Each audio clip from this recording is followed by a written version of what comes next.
안녕하십니까. 저는 조수진입니다. 오늘 저는 이승택의 작품 세계에 나타난 한국적 전통의 성격에 대해서 논의하는 내용의 발표를 준비했습니다. 이 발표는 이승택 예술에 관한 저의 하나의 물음에서 출발했습니다.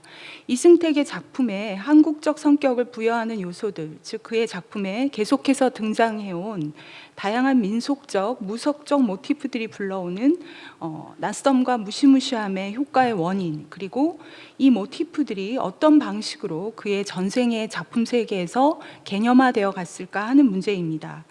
저는 이 물음에 대한 답을 통해서 우리의 정신적, 물적 전통에 기대어서 작품에서 한국성을 추구해온 다른 많은 한국 현대미술가들의 작품과 이승택의 차이를 찾을 수 있지 않을까 생각해 보았습니다. 그럼 이제 발표를 시작하도록 하겠습니다.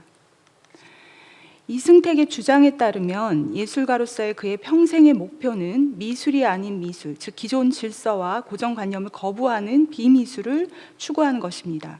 작가가 일찍이 마음에 품었던 세계 유일의 독창적 작품 세계를 구축하겠다는 포부는 작품이 될 수 없는 것은 무엇인가라는 끊임없는 질문에 답하는 그만의 비미술을 탄생시켰습니다.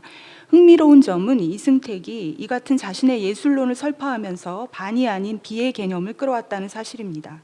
이는 작품에서 주류 비주류의 구분 자체를 넘어서는 근원적인 다름을 추구하려 한 작가의 욕망에서 비롯되었습니다. 다시 말해 이승택은 기성 미술의 권위 자체를 인정하지 않으면서 실존하는 그 어떤 미술의 유형이나 성격과도 구별되는 한마디로 다른 미술을 창조하려 했는데요. 이 비미술의 원천 중에서 가장 중요한 사례로 바로 우리의 전통, 재래의 한국적인 것을 언급했습니다. 전통의 현대화는 세계 속에서 우리의 정체성을 찾는 데 있어서 여전히 유효하다.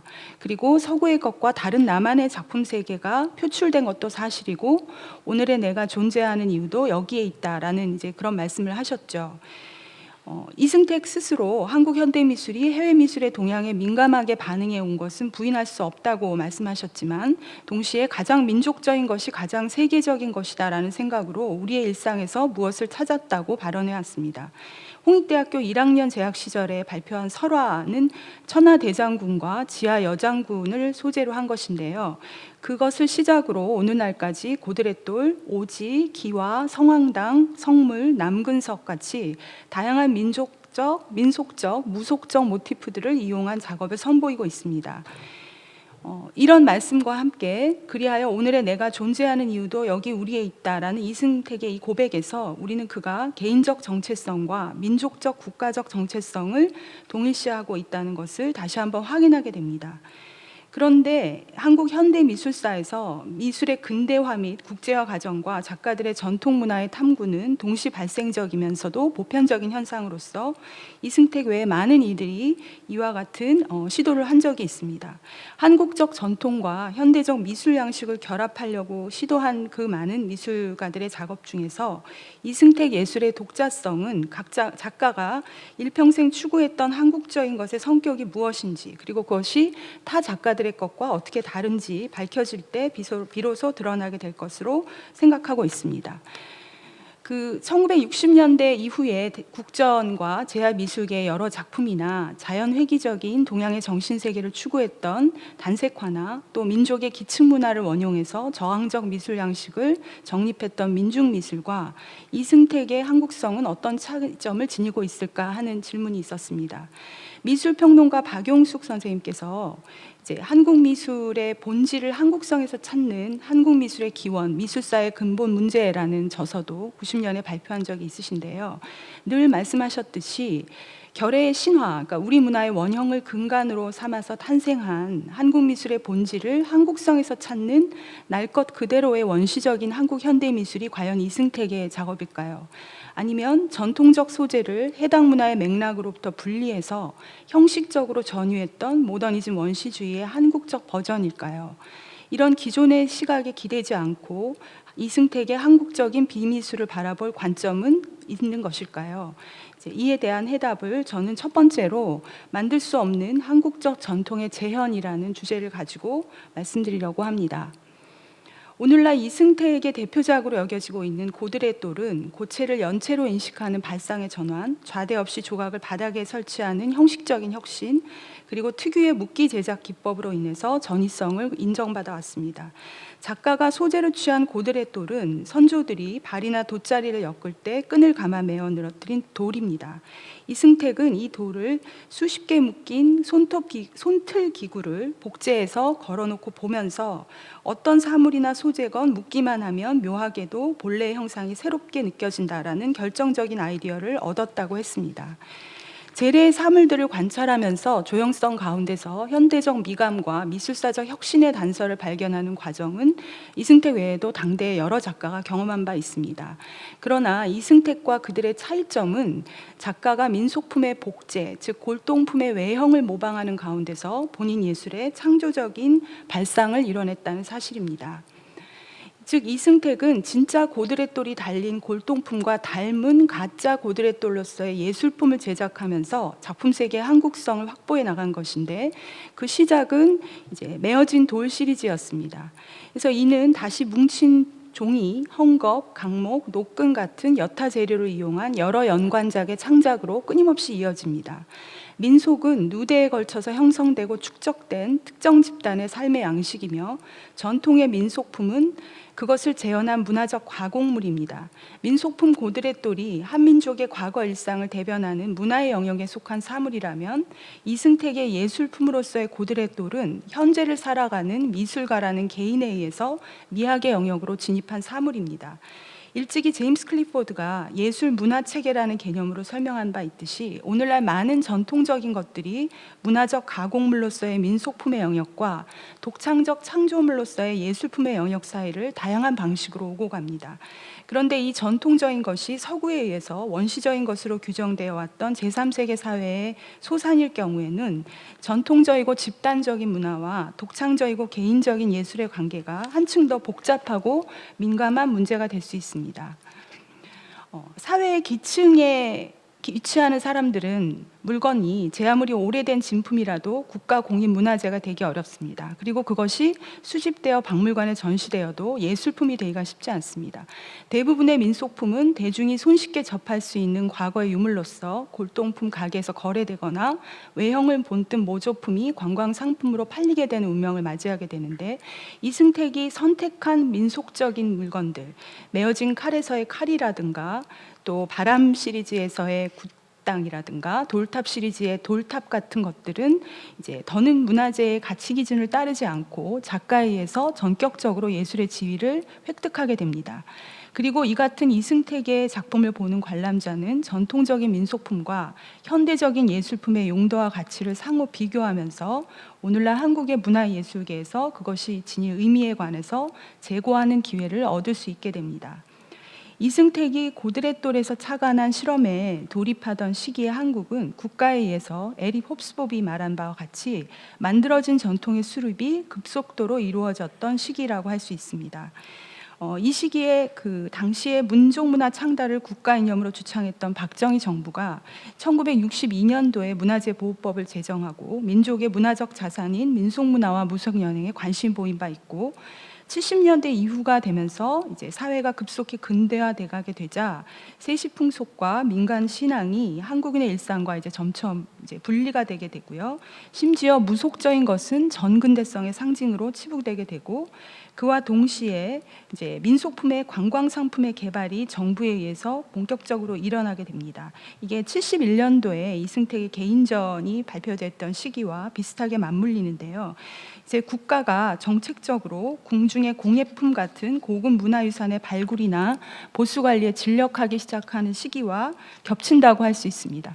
근데 이제 이런 문화재들은 과거 한국 땅 전역의 사람들에 의해서 계급 구별 없이 생산된 자연 발생적인 것은 아니고, 이제 국가에 의해서 이제 당대의 맥락으로부터 분리되어서 이제 한꺼번에 떨어져 나와서 이제 상품으로서 개발되기 시작하는 공예품들이라고 할 수 있겠고, 이제 공예의 영역으로도 들어가지 못하는 굉장히 많은 민속적인 것이 생겨나기 시작합니다. 그러므로 한국의 전통으로서 민속적, 무속적 사물에 주목을 했던 이승택의 작업은 그것들이 제작되던 세상이 당시 이미 사라져가고 있다는 사실에 대한 증언인 동시에 국가에 의해서 만들어지고 있는 전통이 아닌 또 다른 전통을 기억하려는 예술적 시도였다고도 볼 수 있겠습니다. 이처럼 만들 수 없는 그 전통을 닮은 이순택의 예술 세계에서 묵기는 제 생각에는 문화적 가공물을 독창적 창조물로 전환케 하는 결정적인 동인이었다고 생각이 됩니다. 작가는 예술화된 고들의 돌은 딱딱한 돌을 묶어서 물렁물렁한 연체로 만드는 데서 비롯된다라고 밝혔는데, 이 묵기라는 행위를 통해서 일어나는 사물성의 전환은 물리적인 것에 그치는 것이 아니라 모조 민속품의 모양을 하고 있기 때문에 이승택의 작품이 물체를 묶는 과정을 거칠 때 진품 예술품이 되는 어떠한 발상의 전환이 일어난다고 봤기 때문입니다. 그래서 이승택의 묵기는 진짜 같은 가짜였던 전통의 예술이라는 괄호를 치는 행위가 아니었을까라고 생각해 보았습니다. 그의 묵기에 의해서 과거 민속과 무속적인 것이 지녔던 속성이 이제 현대미술의 미학이라는 새로운 영역 속에서 이해되게 되는 것이고, 그래서 마치 고서처럼 보이는 작품 비화화 또는 묶은 공간에서 작가가 빼곡히 한자를 적어놓은 낡은 갈색 종이가 노끈으로 묶여서 액자에 끼워지는 순간 예술품이 되는데, 그것은 비회화라는 제목 그대로 수입품인 서구 현대미술의 미학으로는 온전히 파악할 수 없는 그림, 모더니즘 회화가 아닌 회화로서의 비미술이 아니었을까라고 생각했습니다. 이승택 예술세계의 한국성이 바로 이 같은 방식으로 오리지널리티를 가져왔다, 저는 그렇게 생각했습니다. 다음번으로 이제 말씀드리고 싶은 특징으로 이미 타자인 것으로서의 한국성의 제시라는 부분을 말씀드리겠습니다. 이승택이 본인의 작품 세계에 대해서 설명할 때 이제 서구 전위미술의 영향을 받은 제작 방법론인 환치가 콜라주나 초현실주의 회화에 나타난 표현 방식과 비슷하다고 밝혔습니다.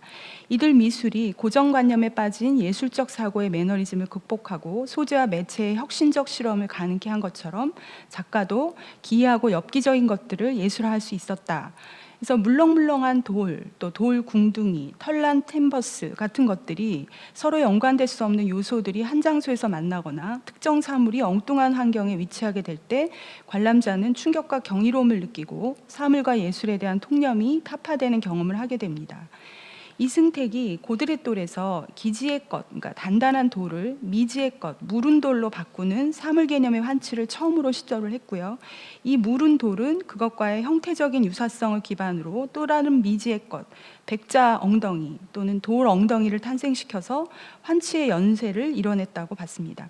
이로써 단단한 그 돌에서 무른 돌, 이제 무른 엉덩이를 거쳐가면서 이제 단단한 엉덩이라는 새로운 사물 개념이 발생하게 되고, 그 사물 개념은 이제 전통의 그 민속품을 닮은 예술품이 다시 한국인의 신체를 닮은, 여기 보시는 힙처럼 백자도 마치 엉덩이처럼 보이죠. 그래서 한국인의 신체를 닮은 예술품이 되었습니다. 고들의 돌을 엉덩이로 바꾼 작가의 상상력은 여기서 멈추지 않고 단단한 돌 엉덩이를 같은 모양을 가진 고서 엉덩이로 바꾸고, 이 작품 무제에서 한국인의 신체를 전통의 민속품인 고서로 은유합니다.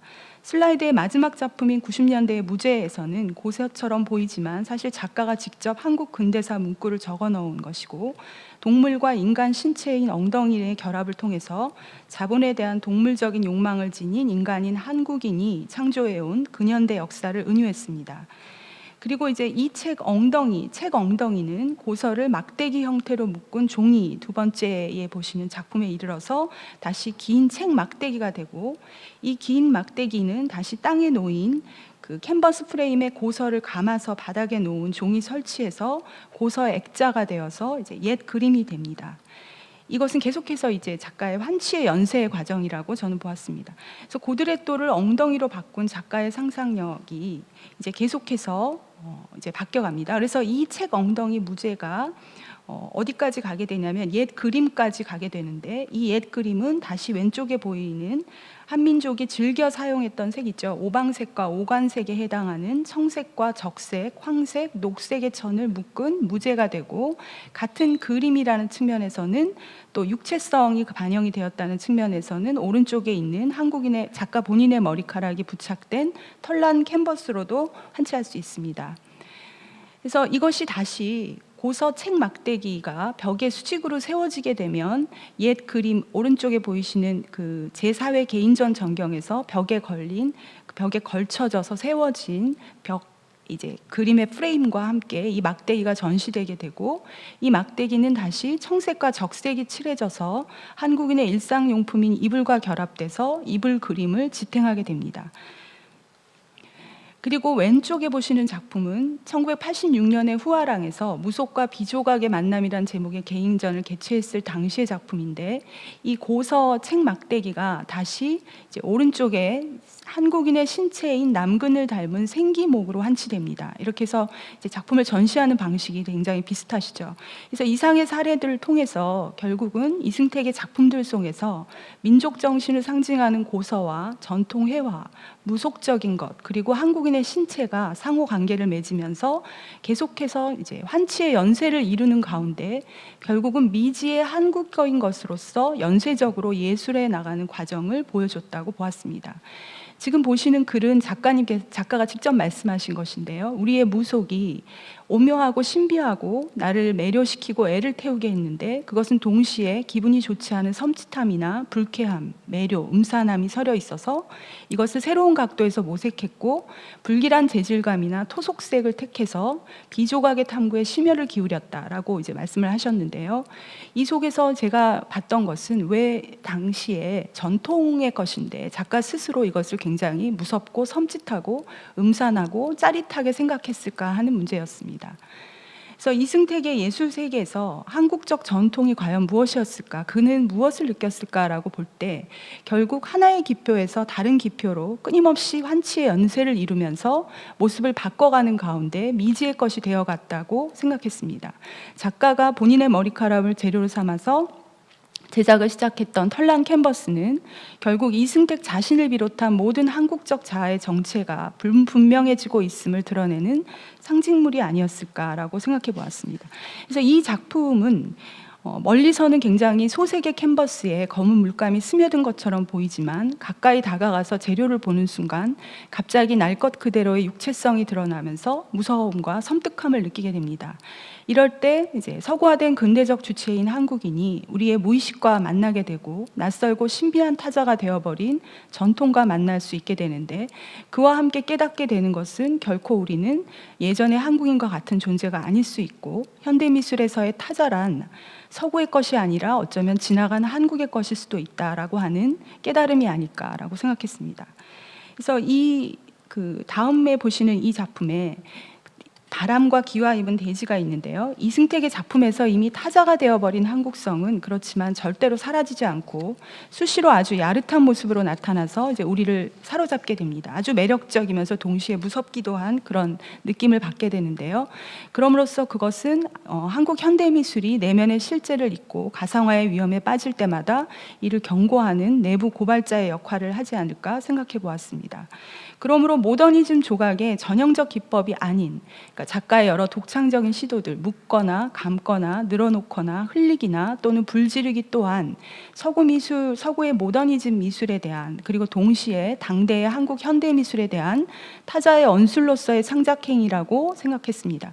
애써 제작한 본인의 작품이나 문화재를 불태운다라고 할 때 그의 분신 행위 예술은 결국 전통과 예술이 집단기억의 대상으로 기념돼서 박제화되고 상품으로 팔리고 그렇게 돼서 결국은 상투적인 것이 되어가는 것을 거부하는, 그래서 영원히 상실의 대상으로 만들고자 하는 행위가 아니었을까라고 생각해 보았습니다.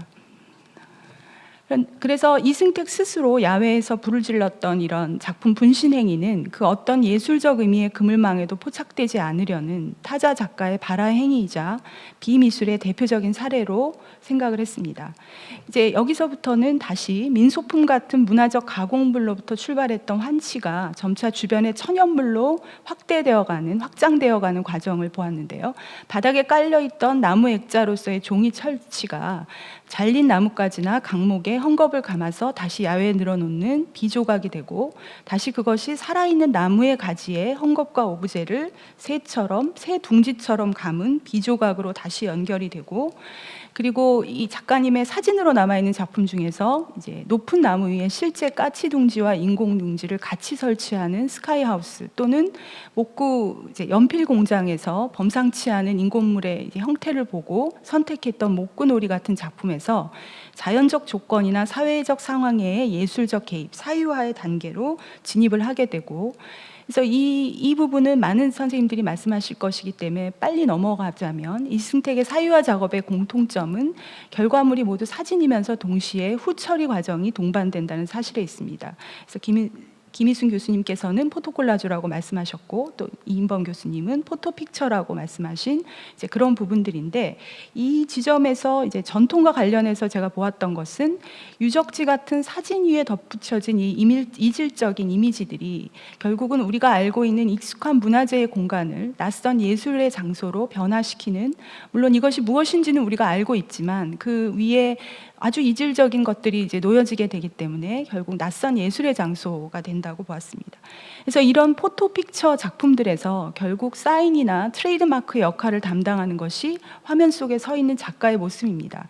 근데 이것은 본인의 주장에 따르면 애초에는 작품의 사이즈를 보여주기 위해서 들어갔다라고 말씀하셨는데, 그 모습이 마치 작업을 끝낸 작품 옆에 서 있는 모습이 명승지에서 기념사진 찍는 관광객과 같은 자세입니다. 그래서 이 모습으로 등장하시는 경우도 있고, 또는 이제 작품 행위를 직접 하고 있는 것처럼 이제 보이는 경우도 있죠. 그리고 그것이 뭐 명승지이기도 하고 그냥 일반적으로 우리가 알 수 없는 어떠한 공사장이거나 또 자연이기도 합니다. 여기서 작가의 존재는 포토픽처 작품의 진정성, 그러니까 말하자면 거기에 해당 장소와 제작 과정의 진위를 입증하는 수단으로 기능하는지 보이지만, 복수의 사진 이미지를 몽타주하고 원본 사진 위에 칠을 하고 또 세트 촬영까지 동원하기 때문에 우리는 거기에 장소와 사물에 대한 인식의 교란을 겪게 됩니다. 그래서 마지막으로 이 녹색운동이라는 이 작품에서 초록 물감을 사진 위에 덧입혀서 제작된 이 녹색운동에서 암벽에 새겨진 이 마애불상이 쏟아내는 녹물을 받아내고 있는 것처럼 보이는 자세는 작품에서 일어난 사건을 진짜라고 믿게 만들려는 결국은 거짓이죠. 그리고 이것뿐만이 아니라 이제 한국에 이분의 굉장히 많은 전통적인 이미지를 가져온 포토픽처들을 보면 실제 원 소스를 한국에서 찾을 수 없는 그러한 전통적인 이미지도 굉장히 많습니다. 불상도 한국의 불상이 아닌 것들도 있고요.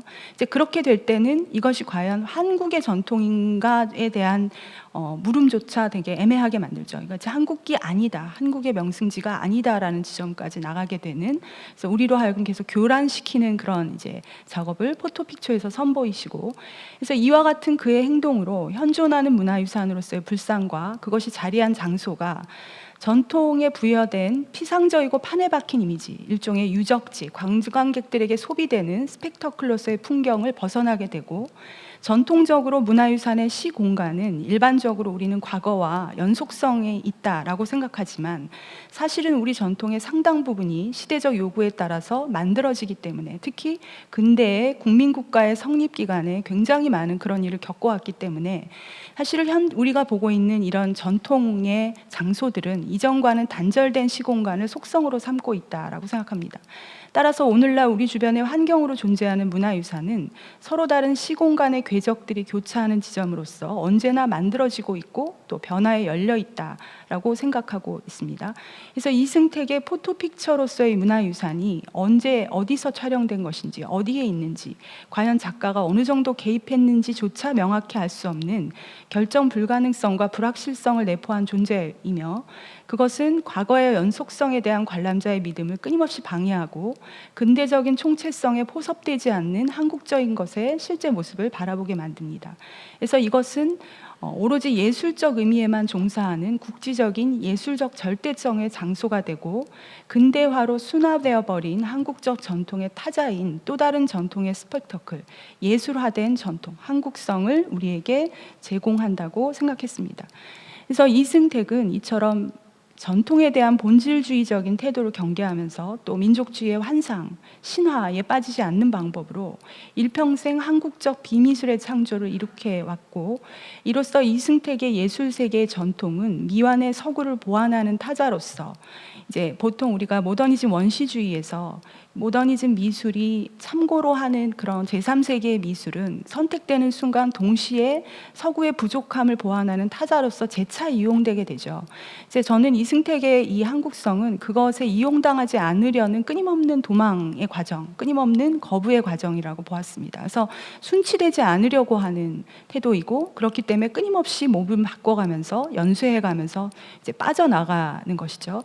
그렇기 때문에 이제 서구적인 것의 본질을 흐르며 그 모더니즘의 책략들을 혼란에 빠뜨릴 수 있는 무기로서 존재하기 때문에 그의 그 비미술이 이제 기존의 당대의 다른 서구의 미술 또는 당대의 굉장히 많은 전통의 요소들을 원용했던 다른 미술들과의 차이점이다라고 생각을 해보았습니다. 왼쪽에 보이는 작품은 굉장히 이른 시기에 작가가 제작하신 안개 속의 자화상이라는 작품인데요. 이 작품 자체가 그가 평생 보여주려고 했던 그의 한국인으로서의 정체성을 잘 보여주지 않나 생각해 보았습니다. 이상으로 저의 발표를 마치겠습니다. 감사합니다.